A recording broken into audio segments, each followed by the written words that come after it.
태국의 한 식당에서 여러 명의 여성이 심각한 대화를 나누고 있습니다. 분위기는 무겁고 긴장감이 감돌고 있는데요.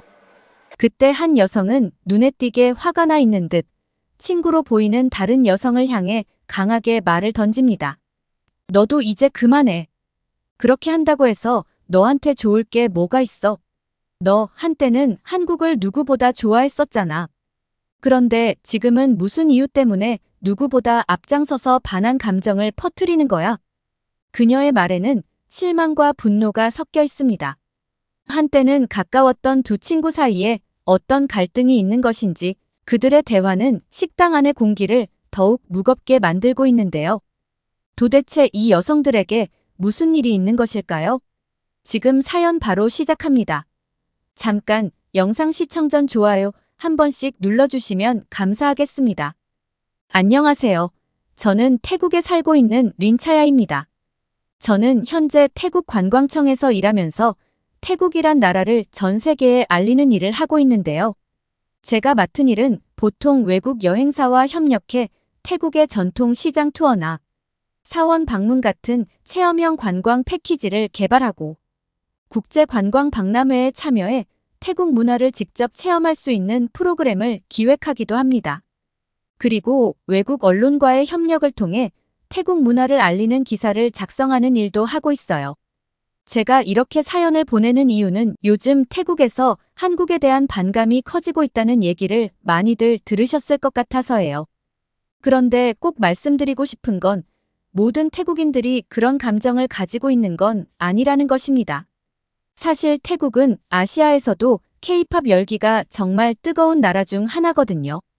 BTS나 블랙핑크 같은 아이돌은 태국에서 엄청난 인기를 끌고 있고 그 중심에는 블랙핑크의 리사가 있죠. 리사는 태국 북동부의 부리람이라는 작은 도시에서 태어났어요. 그곳은 태국 내에서도 빈부격차가 큰 지역 중 하나로 많은 사람들이 성공을 꿈꾸지만 현실적으로 어려운 환경이죠. 그런데 리사는 그런 어려운 상황 속에서도 자신의 꿈을 이루기 위해 한국으로 건너가 세계적인 K-팝 그룹 블랙핑크의 멤버로 성공하게 됐어요. 이 점에서 많은 태국인들은 리사를 단순한 아이돌이 아니라 진정한 영웅처럼 생각해요. 특히 리사는 하층민 출신임에도 불구하고 세계적인 스타가 되었기 때문에 태국인들에게는 더 큰 의미로 다가왔습니다. 리사의 성공은 나도 할 수 있다는 희망을 심어주었고 리사는 단지 유명한 가수일 뿐만 아니라 태국 문화를 세계에 알리는 데에도 큰 역할을 하고 있어요. 그녀가 솔로곡 라리사에서 전통 태국 의상을 입고 태국 문화를 담은 뮤직비디오를 선보였을 때 태국인들은 정말 자랑스러워했습니다. 그래서 태국에서는 그녀를 통해 한국에 대한 사랑도 더 깊어졌었어요. 그래서 현재의 상황이 더 안타깝게 느껴지기도 합니다. 한국에서도 태국에서 반한 감정이 퍼지고 있다는 뉴스가 보도된 걸 알고 있어요.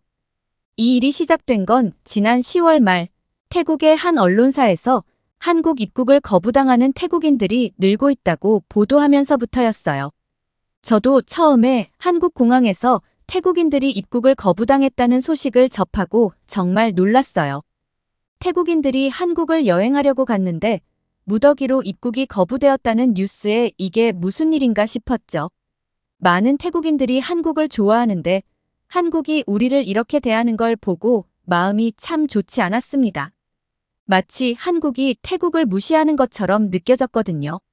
하지만 조금 더 자세히 알아보니 한국 정부가 이런 결정을 내린 이유를 이해할 수 있게 됐어요. 사실 한국에는 불법 체류 중인 태국인들이 상당히 많다고 합니다.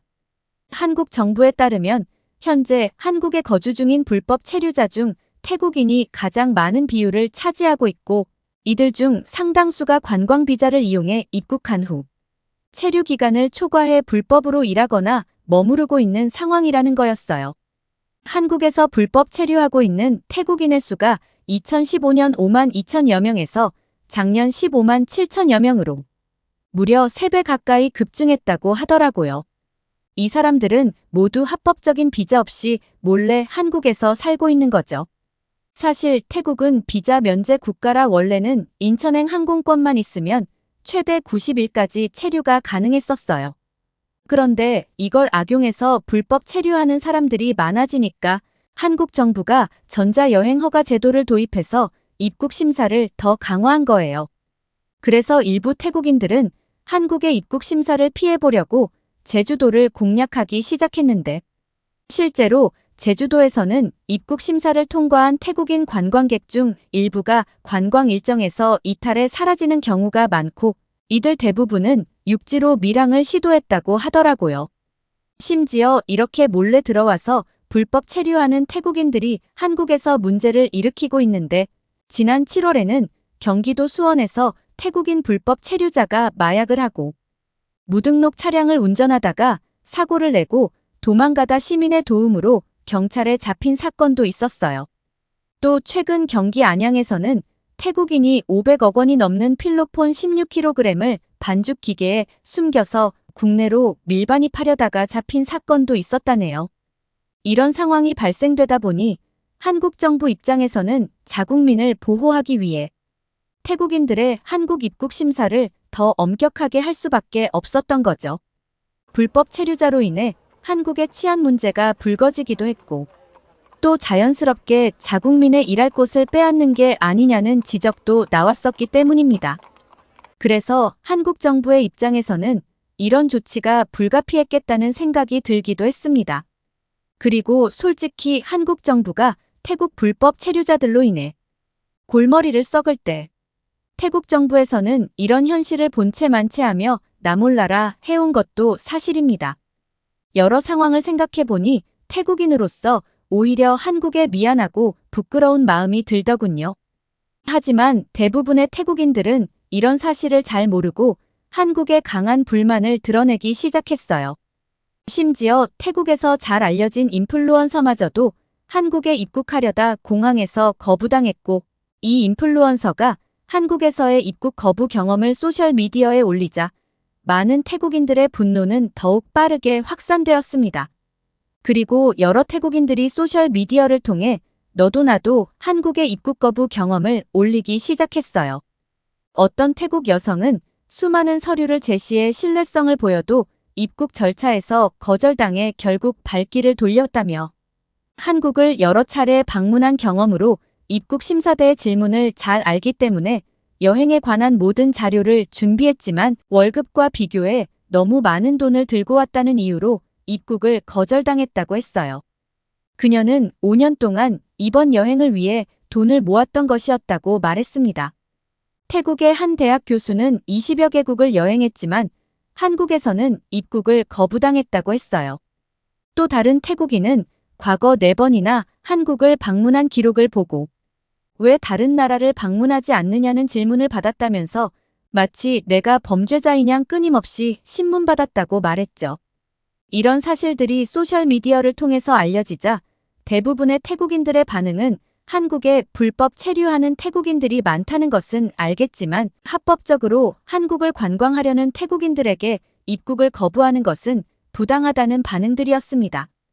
물론 억울하게 단지 한국을 관광하려고 갔던 태국인들이 입국을 거부당한 것이 억울한 감정이 드는 것은 당연하고 저도 그 부분에 대해서는 조금은 화가 납니다.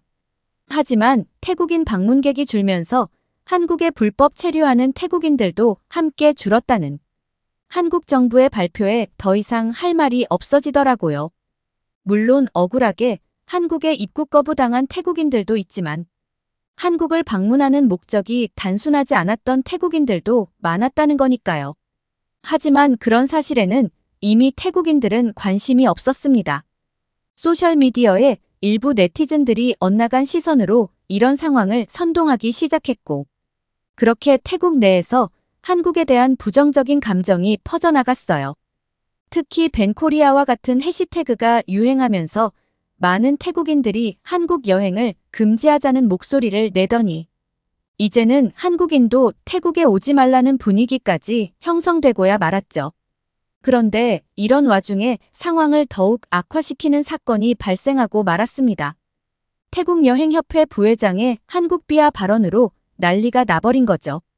태국여행업협회 부회장은 일본 매체인 니케이 아시아와의 인터뷰에서 한국을 찾는 태국인 관광객이 감소한 것은 관광 명소가 부족하기 때문이고, 한국 명소는 인기 영화와 넷플릭스 콘텐츠를 통해 알려졌기 때문에 수명이 짧다고 말하면서 중국과 일본에는 더 많은 명소와 비자 면제, 덜 비싼 가격, 놀라운 전망, 좋은 분위기 등 매력이 있다고 말했어요. 이 발언은 사실상 한국의 관광을 대놓고 비하한 것으로 받아들여졌고, 이에 대해 태국 한국문화원과 한국관광공사 방콕지사가 태국인의 한국 입국 거부 사례에 속상한 심정을 알겠으나 표현을 과장한 것으로 보인다며 문제를 제기하자 태국여행협회는 회장 명의의 공식 사과와 서한을 통해 협회 입장이 아닌 일부 관계자의 개인적 발언이라고 해명했지만, 해당 사건 이후 한국과 태국의 불편한 관계는 지속되고 있는 상황이에요.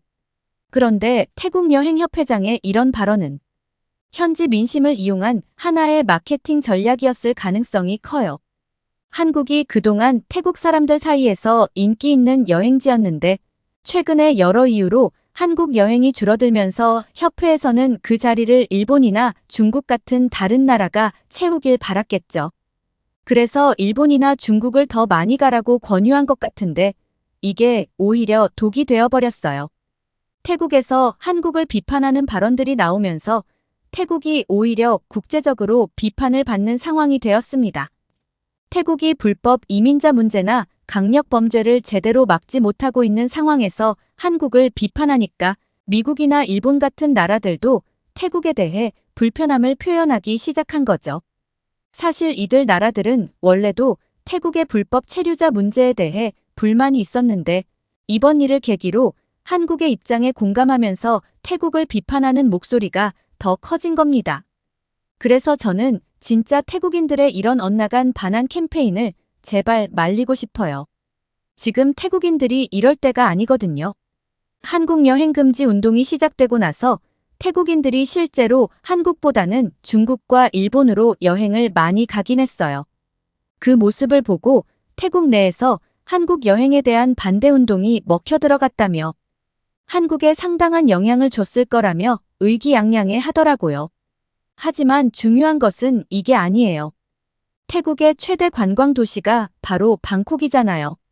그런데 최근에 태국을 찾는 한국인 여행객 숫자가 점점 줄어들고 있어서 현지 상인들이 생계에 큰 위협을 느끼고 있어요.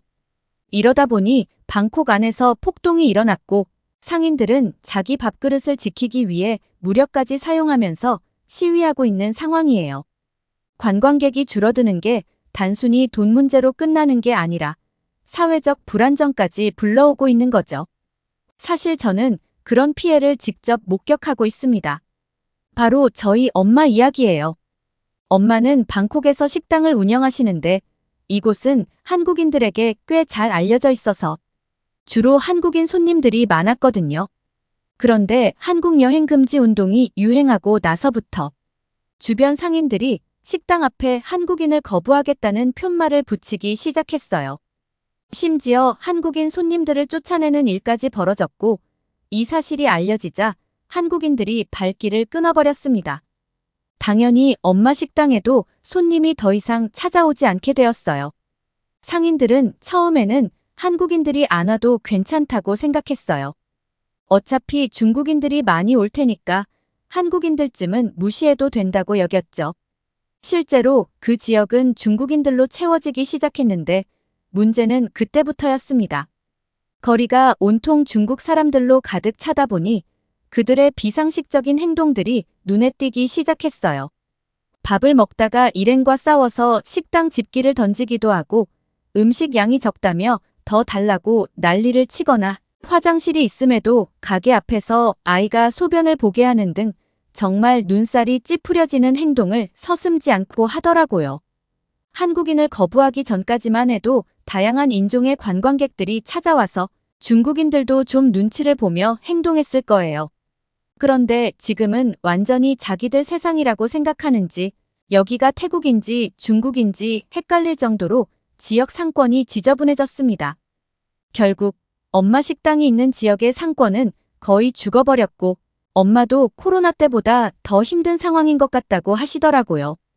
이런 일을 겪는 것이 비단 저희 엄마만은 아닐 겁니다.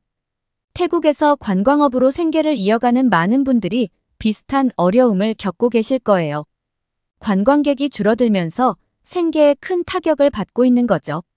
이런 상황 때문에 태국 관광청에도 민원이 쏟아지기 시작했습니다. 민원 내용 중 대부분은 소셜미디어에서 유행하는 밴 코리아 운동을 막아달라는 요청이었어요. 그리고 그 운동을 벌이는 사람들은 일부일 뿐, 대부분의 태국인들은 여전히 한국인들을 환영한다는 사실을 한국인들에게 알려달라는 내용도 많았습니다. 태국 관광청도 사태의 심각성을 느끼고 분위기를 개선하기 위해 적극적으로 나섰습니다.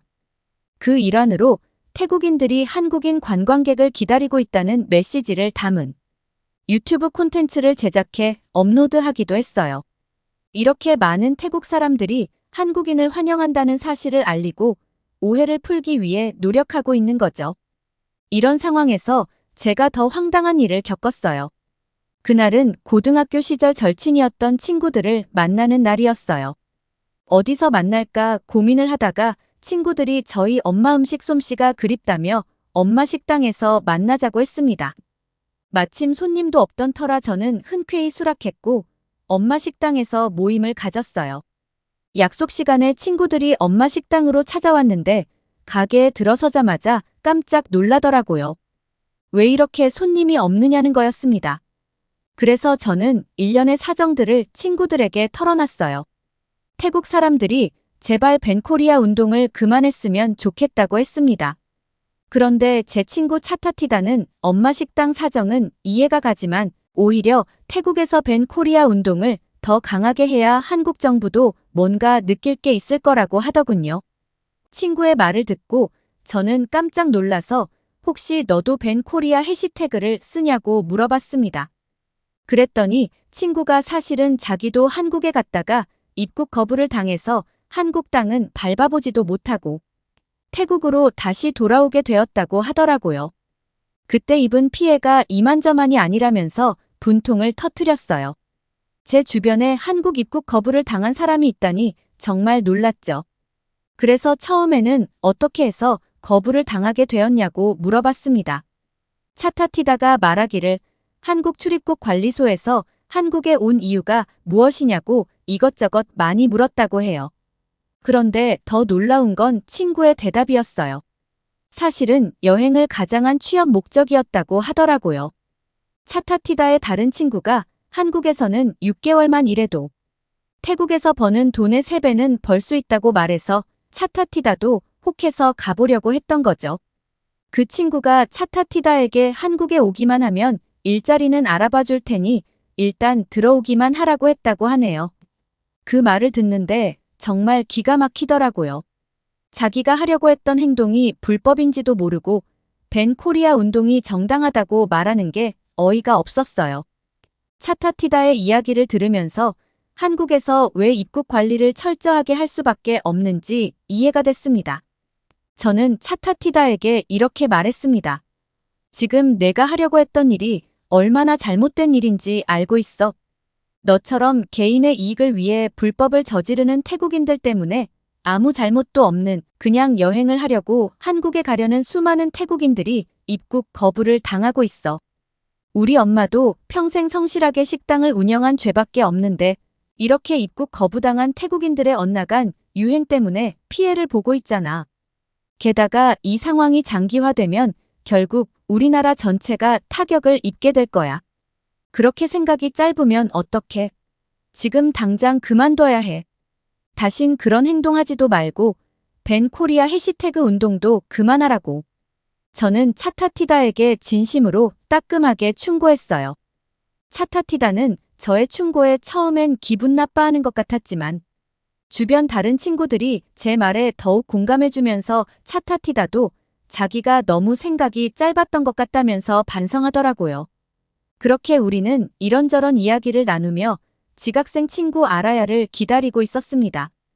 이 친구는 지각을 밥 먹듯이 해서 한 번도 약속 시간에 맞춰 온 적이 없어요. 늦은 이유도 정말 다양해서 이제는 왜 늦었는지 듣는 게 오히려 더 기다려질 때가 있어요. 정말 기발한 핑계를 댈 때가 많거든요. 예를 들면 머리를 감는데 갑자기 단수가 돼서 생수로 머리를 감고 왔다거나 버스를 탔는데 지갑을 두고 와서 다시 집에 다녀오느라 늦었다거나 하는 식이죠. 아무튼 조금 정신이 없는 친구예요. 어렸을 때는 이런 문제들로 종종 다투기도 했는데 성인이 되고 나니 이제는 아라야가 이렇게 덤벙대는 모습이 그저 귀엽게 느껴져요. 약속 시간이 한참 지나서야 저 멀리서 헐레벌떡 뛰어오는 아라야가 보였어요. 그 모습을 보고 오늘은 또 무슨 이유로 늦었을까 궁금했죠. 그래서 다가오자마자 왜 늦었냐고 물어봤습니다. 그런데 아라야의 대답에 우리 모두 배꼽을 잡고 웃었어요. 약속 시간에 늦은 이유가 바로 중국 때문이라는 거였거든요. 하다 이제는 핑계가 너무 말도 안 된다고 다들 웃기다고 말했죠. 하지만 아라야는 심각한 표정이었어요. 이번엔 진짜라면서 자신이 그동안 중국 때문에 얼마나 스트레스를 받았는지 이야기하기 시작했습니다. 아라야는 몇 달 전부터 한국 여행을 계획하고 있었대요. 그래서 여행사에 가서 적당한 상품을 알아보기 시작했는데 여행사 직원이 지금 한국 입국 거부 사태가 자주 발생하니까 차라리 안전하게 일본이나 중국을 다녀오는 게 어떻겠냐고 권유하더래요. 직원은 지금 한국보다 더 좋은 프로모션 상품들이 많고 중국에도 좋은 명소가 많으니 한국보다 더 만족할 거라고 호언장담했죠. 그리고 실제로 보니까 중국 여행 상품이 너무 싸고 혜택도 좋아 보였대요. 그래서 아라야는 덥석 중국 여행을 계획했고 설레는 마음으로 떠났다고 했어요. 하지만 막상 가보니 상황은 상상 그 이상이었다고 합니다. 호텔은 사진과는 달리 낡고 지저분했고 방에서는 곰팡이 냄새가 진동하며 심지어 욕실 청결 상태도 엉망이어서 사용할 때마다 찝찝해서 환장하는 줄 알았다네요. 게다가 유명하다는 관광지는 사람들로 너무 붐벼서 제대로 구경할 수가 없었고 줄을 서서 기다리는데 그마저도 계속 새치기 하는 몰상식한 중국 사람들 때문에 한자리에서 몇 시간을 보냈다고 해요. 그리고 음식도 생각했던 것보다 입에 맞지 않았고 식당 직원들 손톱에는 까만 때가 잔뜩 끼어서 지저분한데 심지어 불친절하기까지 해서 너무 놀랐다고 했어요. 교통 상황도 엉망이어서 택시 잡기가 하늘의 별 따기였고 길거리에서 택시를 잡아도 바가지 요금을 내기도 했다고 하더라고요. 결국 아라야는 중국 여행 내내 불편하고 피곤한 일들의 연속이었다고 합니다. 그런 최악의 여행을 하고 나서 아라야는 그동안 한국에 가려고 모은 돈을 중국에서 다 써버린 사실에 너무 우울했대요. 그래서 한국이 그리워서 밤늦게까지 한국 드라마와 예능을 찾아보다가 늦잠을 자게 되었고 결국 약속 시간에 늦게 된 거였어요. 아라야가 중국에서 그런 경험을 하고 왔다는 사실을 듣고 좀 안쓰럽긴 했지만 그게 약속 시간에 늦는 것과 어떻게 연결되는지 참 신박하게 느껴졌어요. 아라야다운 이유라며 웃음이 나더라고요. 그래서 그날 우리는 속상해하는 아라야를 위로해주면서 언젠가는 우리도 다 함께 한국 여행을 한번 가는 걸 목표로 돈을 모으기로 했어요. 그때는 아라야도 지각하지 않고 딱 맞춰서 갈 수 있을 거라고 농담하며 웃었죠. 결국 아라야 덕분에 우리 모두 한국 여행이라는 새로운 목표가 생기게 됐고 그 생각만으로도 기분이 좋아지더라고요. 하지만 무사히 한국에 입국하려면 우리가 해결해야 할 문제들이 많다는 생각이 들었어요. 사실 한국이 태국인들의 입국을 거부하는 이유는 태국인들의 불법 체류 문제를 해결하기 위한 조치죠. 우리 태국인들이 한국에서 머무르려면 정당한 절차를 따라야 하고 그런 인식이 태국인들 사이에서 확산되어야 해요. 그래야 우리가 한국에 여행을 가서도 환영받고 좋은 대접을 받을 수 있을 거예요. 정상적인 국가라면 자국민들이 다른 나라에서 불법 체류하는 걸 부끄러워해야 하는데 한국이 불법 체류를 막았다고 해서 밴 코리아 운동을 하며 한국에 가지 말자고 하는 건 당장 중단해야 해요.